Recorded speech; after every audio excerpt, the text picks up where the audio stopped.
na po yung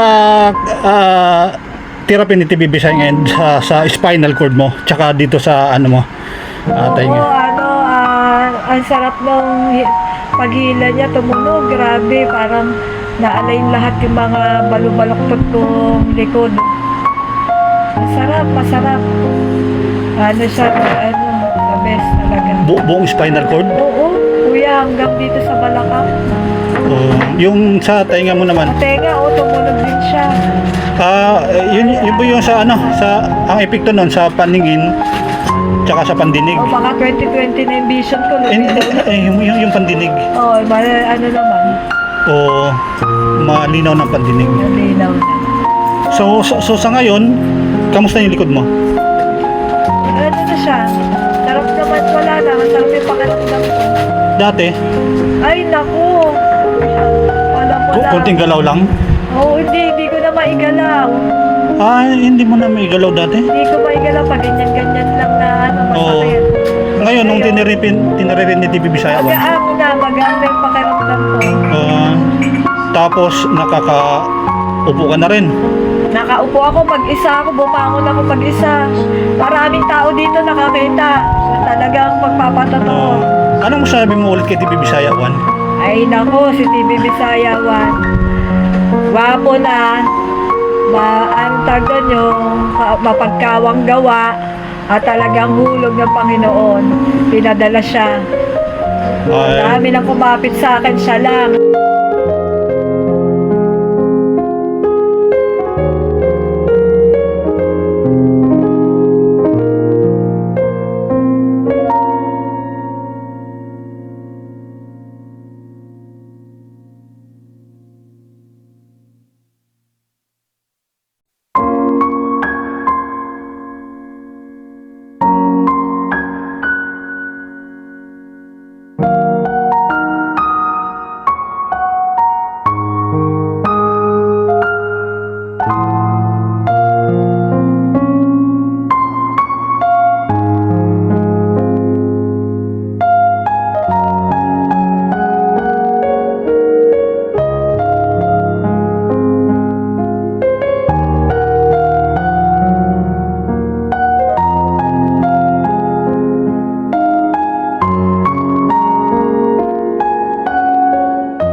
Ilan na ang therapist nagtitherapy sa'yo, naghihilot sa'yo? Bilangin ko lang, kuya. 1, 2, 3, 4, 5. 6 pang 7 ka pala, kuya. Nagano sa akin. Ayaw nila, mga tao. Ang dami pa nila mga pinaano-ano, x-ray, mga MRI, hinihingan pa akong ganon. Tapos hindi sila naghihilot na may cancer daw. Pero si TB Visayas, nilot niya ako, walang pag-aalinlangan, walang bayad, libre. Sa lahat ng therapist mo, sinong pinakamagaling? Ay, si TB Visayas, pinakamagaling. Hindi ko alam kung saan niya, galing sa Panginoon ang kanyang kagalingan, ang kanyang gift. Galing sa Panginoong Jesus. walang bayad. Ang tunay na mapagkawang gawa, ang tunay na gustong tumulong, hindi naniningil. Walang presyo. Maraming salamat ulit. Maraming Ah, salamat din sa Panginoon. nakaka-amaze lang dahil ang dami tayong mong sinulat dyan sa mga nakikita ko about Bible. Oo, About, nilumpo ko God. ng kalaban para hindi ako makapagsulat.